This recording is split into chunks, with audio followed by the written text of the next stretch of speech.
The 1877 French legislative elections took place on the 14th and 28th of October 1877 to elect 533 deputies to the French National Assembly.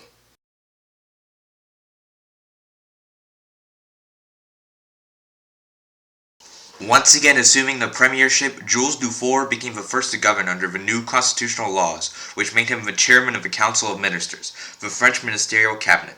Back in power once more, the Republicans were eager to reverse the actions of the monarchists, but the frailness of a Republican coalition was showing. Dufaure attempted several times to rein in the radicals within his coalition, and therefore struggled to govern effectively, despite the 119-seat majority his government held. Dufaure's reign did not last long, however, as only 9 months after assuming office, he lost the confidence vote before his cabinet and resigned from the position of prime minister, before being appointed as an unmovable senator the very next day. Following this incident, Jules Simon, a fellow moderate Republican, took over as prime minister. Simon's first act was to attempt to purge the prefects and other local officials that the monarchists had put in place once coming to power in 1873.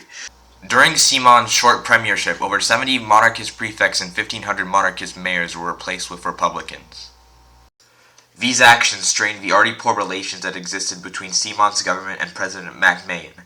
However, these tensions would not come to a head until Simon's government was faced by another crisis. To give some context, for the previous 7 years, French bishops had been petitioning the French government to help the Pope regain sovereignty over Rome, which Italy had conquered in 1870.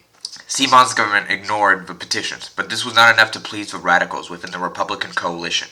Leon Gambetta, who still led the Republican Union Party, pressured Simon to put a ban on Catholics, demonstrating for action on this issue. Simon reluctantly agreed, which pushed Macmahon to the edge and made him dissolve the parliament before the measure could be adopted. Simon himself was also forcibly dismissed by Macmahon. The Republicans were outraged and accused Macmahon of tyranny. Republican newspapers denounced the dissolution of the Assembly as an attempted coup, and Republican supporters were energized.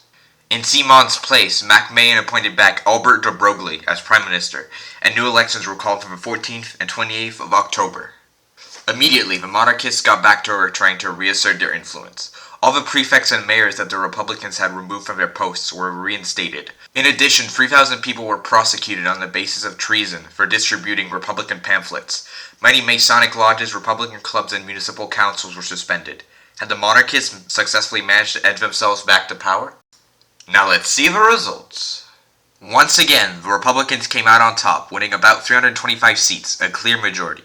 Of the Republican seats, 160 were captured by moderate Republicans, while the radicals captured 165.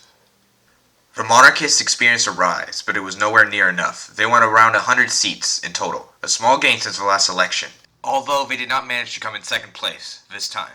That honor would go to the Bonapartists, who won around 105 seats in this election, barely eclipsing the monarchists 100. With the monarchists doing pretty badly yet again, it became crazy to remember that just a year and a half earlier they had been in power with a significant majority. This election marked the first time that a political coalition managed to win a second election in a row. Macmahon did not readily accept the result, however. Following de Broglie's resignation, he appointed General Rocher-Bouet to the prime ministership, a staunch monarchist.